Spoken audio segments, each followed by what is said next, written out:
In the Footsteps of Crazy Horse, Chapter 7, Fort Robinson.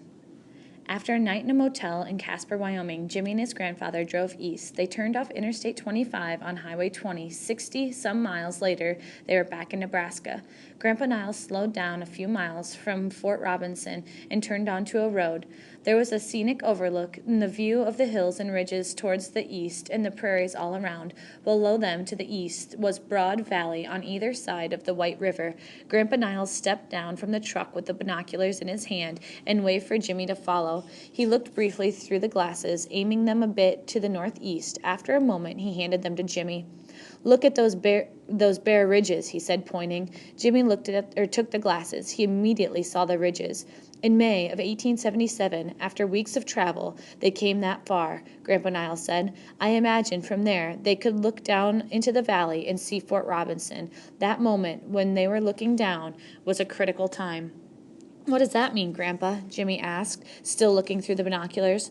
"Well, the winter after the greasy grass fight was very hard," Grandpa said. "No game, little food, and it was hard to find ammunition. The soldiers attacked them once again. Lakota people from Fort Robinson were sent up to talk to Crazy Horse and his elders. They were urged to surrender. In the end, Crazy Horse and his elders thought that the welfare of the women, children, and old people was more important. Besides, out of 1,000 people, there were only about 130 warriors. Sitting Bull and his people had crossed into Canada, so Crazy Horse and his band were alone against the whites. They decided to surrender. That's what brought them here." Jimmy lowered the binoculars and looked around at the land. It was warm, late spring day. "Was it like this, Grandpa, when they came here?" "Probably was. Same time of year. The reason we're here is that here at Fort Robinson, Crazy Horse did what I think was the bravest thing he ever did in his whole life." "He did? What was that?" The way it was, May 1877. Several riders had stopped their horses at the edge of the bluff. From there, the valley below was green and peaceful. They could see the river to the south and many hide lodges among the thicket near the stream. Some of the lodges were made of canvas. West of the lodges was the Long Knives place called Fort Robinson. Crazy Horse stared at the buildings. "Cousin," said a voice next to him, "it's not too late to turn back." Crazy Horse glanced at his friend, Little Big Man. "And what would we do?"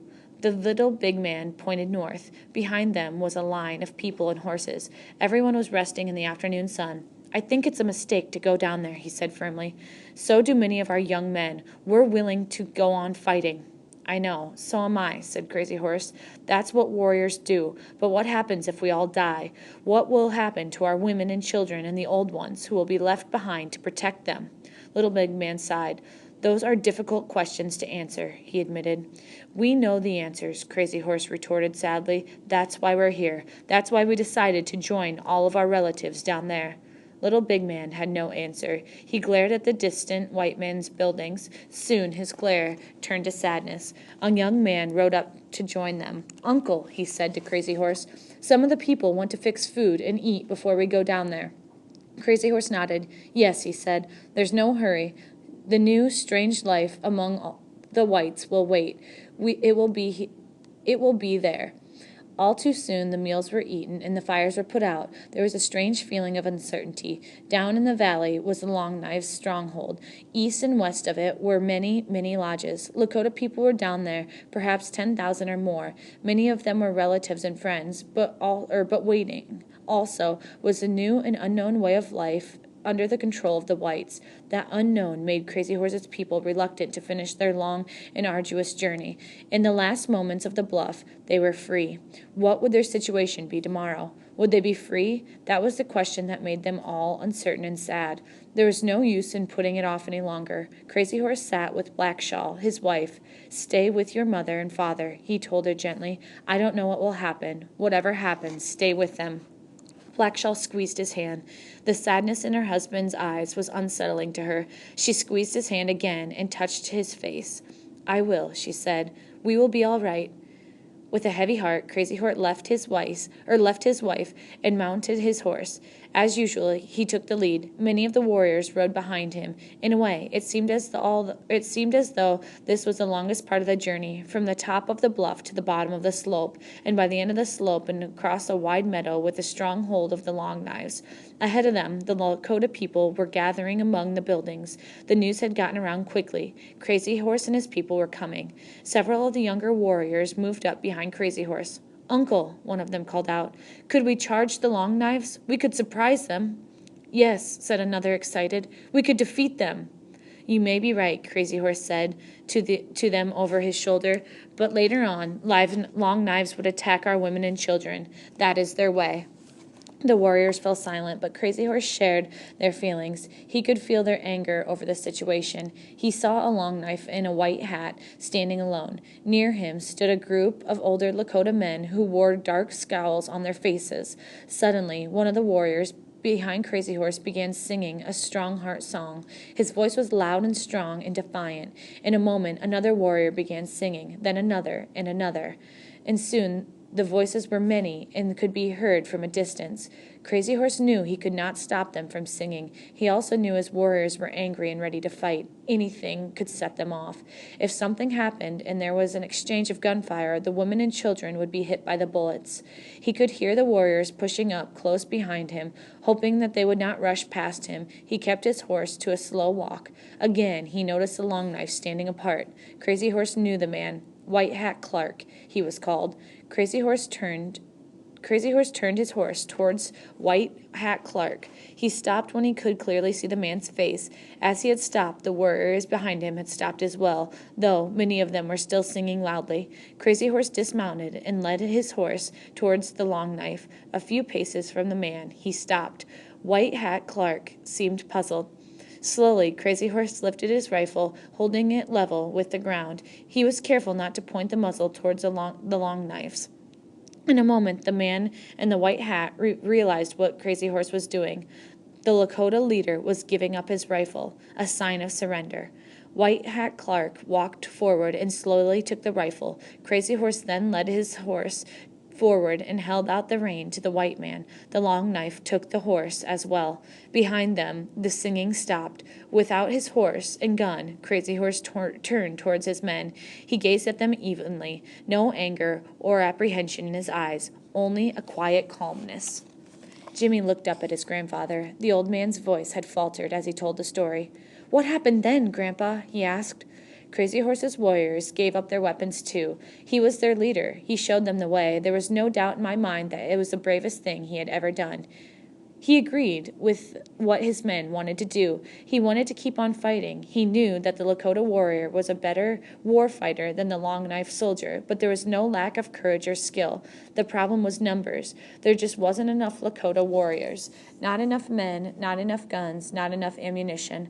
Giving up his rifle and horse went against everything he was, everything he stood for as a warrior. He did it for the helpless ones, the old people, the women, and the children. They got back in the truck and drove a few miles to Fort Robinson State Park. Jimmy felt it was a sad place. Grandpa Niles pulled into the parking area near the lodge buildings. Jimmy saw the low stone monument where Crazy Horse had been wounded. "Do you remember his dream?" Grandpa Niles said, making no move to step out of the pickup. "The dream he had when he went out alone near Fort Laramie?" Jimmy nodded. "I do, Grandpa." "Do you remember the part where those men come out of the ground and surround the rider, the men who look like the rider, the men who took him down?" Jimmy nodded. "Well, let me tell you what happened after Crazy Horse and his people had been there for 4 months," Grandpa Niles said. "The whites were afraid of him. After all, he had fought the great General Crook to stand still at Rosebud Creek, and he defeated Custer at Greasy Grass. They were afraid he would lead an uprising against them. On the other hand, some of the Lakota leaders were jealous of him. They were afraid that the Indian Bureau would make him chief over them. So basically, someone decided to get him out of the way. I think the intent was to send him to Florida and put him in prison there." "Florida?" "Yeah, There were prisons there. Indians from various tribes were sent there, notably the Cheyenne and Apache. Anyway, Crazy Horse knew that there was trouble coming, so he wanted to talk to General Crook, the man in charge. He took Black Shawl to safety, to the village of his cousin Touch, the Clouds, east of here. Touch the Clouds? Yes, he was a leader among the Minneconjou Lakotas. It is said that he was nearly 7 feet tall. Wow! Jimmy exclaimed. Anyway, Crazy Horse took his wife there and was on his way back when the Indian police met him. The Indian police were Lakota who worked for the Long Knives. One of them was Little Big Man. Little Big Man? Jimmy asked. Wasn't he a friend of Crazy Horse's? He still was, Grandpa said, but now he was working for the Long Knives. There were other Lakota men who were working for the Long Knives, too. Jimmy sort of knew the story, but he waited for his grandfather to finish it. They escorted him back here, Grandpa Niles continued. He thought he would be taken to the commander's office. There he would have a chance to clear up whatever confusion there was, but they steered him toward the building there. Grandpa Niles pointed at the log building behind the monument. It was a jail. Grandpa Niles paused and stared at the building, then sighed deeply. When Crazy Horse was there, they were taking him, he continued. He naturally resisted. He tried to get away. The only weapon he had was a knife. By this time, a large crowd had gathered, a few hundred people watching. When the Indian policemen saw the knife, they surrounded him. Little Big Man grabbed his arms from behind, and some say Crazy Horse managed to wound Little Big Man. But when all the commotion was happening, because people were yelling, a soldier came around the building. He saw Lakota fighting with the Indian policemen, so he thrust his rifle with a long bayonet at the end of the barrel at Crazy Horse. Grandpa Niles paused again to take another deep breath.